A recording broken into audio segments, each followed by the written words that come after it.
What's up, you guys? It's Matt here. Welcome back to another credit card video. Now, you all know that I'm not the biggest Chase fan, or I wasn't the biggest Chase fan. I just first got my Chase card, my first Chase card ever, like a few weeks ago. And the reason why I wasn't a Chase fan is because I was never really approved for Chase. Like, I was denied for Chase in the beginning, and I really didn't go back. I was approved for Amex, and I stayed with Amex. Kind of like you selecting a car. You stay with that car company for a long period of time because that's the car company that accepted you. That's the car company that gave you your, not your first chance, but like your first car, right? Maybe it was a beater car, or maybe it was something that actually had a lot of features, and you love the features going forward. You want to have the same type of features, stuff like that. When we get back to cards and credit cards, Amex gave me my first chance. So Chase really wasn't my option to go to. It never really was after I got denied.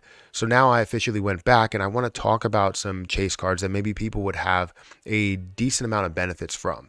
Now, just to be frank, you have to be a traveler in order to see value out of some of these cards. And the card that we're talking about today, you have to be a traveler in order to see a benefit out of that card.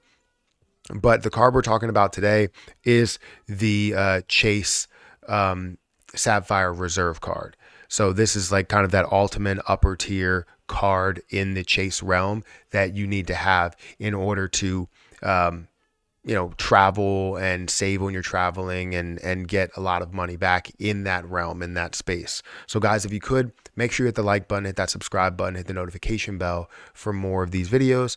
Also, if you guys want to follow me on Rumble or use any of the links down below to support the channel, definitely do that. Those links are in the description. I think we have like 7 followers on Rumble right now for our credit card channel. So feel free to go and follow me over there if you are on Rumble. But like I said, Chase has never been my first option. Chase was always the, kind of on the back burner for me, and was going to be an option at some point once I did run out of Amex cards. Sorry, I can't speak. Amex cards to go through. So for Chase, I saw an opportunity. I saw a lot of benefits with them. I just never went about that route. Now the Chase Sapphire Reserve card is literally like the premium card within the Chase side. And just to go through some of the details to understand that, Chase Sapphire Reserve offers a 60,000 point bonus after you spend $4,000 in your first 3 months of opening the card. Now, with this card, you can use it towards, if you are already a traveler. I would assume that you are a traveler if you're getting it. If you're not a traveler and you just want to save on traveling by testing out the card, you're not going to gain benefits out of it after the fact, right? After the bonus points that you have there, because you're not going to be able to use it to its fullest or max potential that's there. This is a $550 annual fee. So even though you do get 60,000 points and you get all the different rewards, it's a $550 annual fee, as well as having $75 for each authorized user, meaning that every year you may end up paying, a good $600 plus, $625 or more for this card if you have an authorized user. Now, the 60,000 points that you end up receiving could be $900 towards travel when redeemed through Chase Ultimate Rewards. So if you are looking to travel and you're looking to use that just for travel, maybe this is a way to do that, but you would know that the next year's benefits, or next year, you wouldn't get the 60,000 points again, right? You would have to use it for the rewards and the perks that it does offer. So what are those rewards and perks that it does offer? If we go down here and understand, the first thing is the credit that you have to understand. It gives you a $300 travel credit. Now, this travel credit is not like any other credit you have out there. It is the most flexible, as they have here, most flexible travel credit available when you receive the $300 in a statement credit for reimbursing of your travel expenses as you want to use it. So instead of you using it for incidental purchases or on certain airlines or whatever, you can use it in a more diverse way, right? It's broken down into different places to where you can use that $300 elsewhere. So it goes a long way for your travel purchases.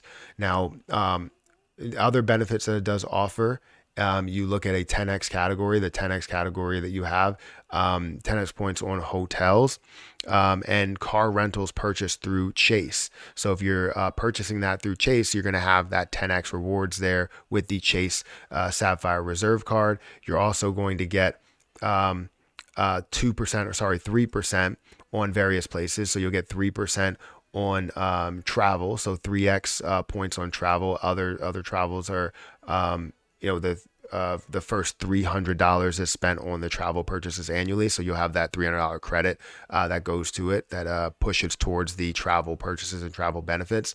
But you also get 3 times back on dining. So that's with both cards, obviously, but you get 3x back on dining with the Chase Sapphire Reserve. So if you are looking to eat out or have takeout or dine out or whatever, you get that 3x back within there. And you also get 50% more rewards. So instead of it being worth, let's say 1 cent per point, it's worth 1.5 cents per point, meaning that it goes a longer way than your typical point system that you would have.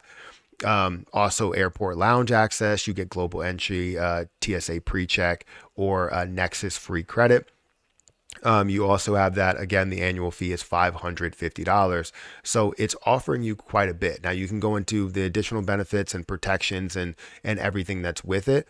But I think that kind of gives you the gist of what it is. And if we want to go into further benefits, we can always go into further benefits. But I think what we need to do is understand whether it is worth it for you. If you are a person that's looking for a travel card, that's looking for a really, high travel card, there are other ones that may have no annual fee or a lower annual fee that offer you some of these travel perks. However, when you look at some of the things that you get with it, when it comes to airport lounge access, you may not get those with some of those cards. Global entry, TSA pre-check, all of those things that are there. You may not get that with those cards, and not 100% that you won't get it, but you may not get it with those cards. There may be some other options. But when it comes to if you are traveling a frequent traveler and getting those extra points back, or the value or the redemption value of those points being a lot more, then Chase could be something that could be a huge benefit for you and benefit for your overall system, especially if you are under the Chase system overall. As you use lower end cards, you can now have those points that flow into a 1.5% redemption value rather than being at that 1 cent redemption value. So either way, you're getting a little bit more. You're getting a higher benefit with the Chase Sapphire Reserve, even though it's a $550 annual fee. And honestly, if you know that you travel a lot and you have a lot of travel purchases, travel benefits, travel things that are going towards it, right? You have $300 of a travel credit. So honestly, you're really only paying, let's say if it's just you, you're really only paying a $250 annual fee on top of that. And if you can get the value out of that, in the first year, if you feel like you can get the value out of it outside of the bonus, then you know that you can move on to the next year and the next year and the next year. So if I was to say whether it is worth it, I would say it really depends. If you are a frequent traveler, if you're a person that travels a lot for either work or just does it for fun, maybe you travel 3 to 5 times a year for vacations and different things, then yeah, it could benefit you in the long run because you're making these travel purchases. You're using the different benefits. You're staying in hotels. You're getting the 10 times, the 3 times, all of that, and dining as well. So it could be a huge benefit to you as well as the redemption value. But if you are not a traveler, there's no sense in getting this card. It's just like the Amex Platinum card. There's no sense in getting that card if you are not a traveler. You need to make sure that you already establish that and don't say, I plan on traveling more. Because planning on traveling more and actually traveling more are 2 different things. So anyways, let me know what you guys think about this. Hit that like button, hit that subscribe button, hit the notification bell for more of these videos. Also, make sure you check out my Rumble, my credit card Rumble channel. If you guys want to follow me over there, feel free to follow me over there. Trying to get to 10 followers over there. But I appreciate you guys for watching, and I'll catch you guys in the next one. See ya.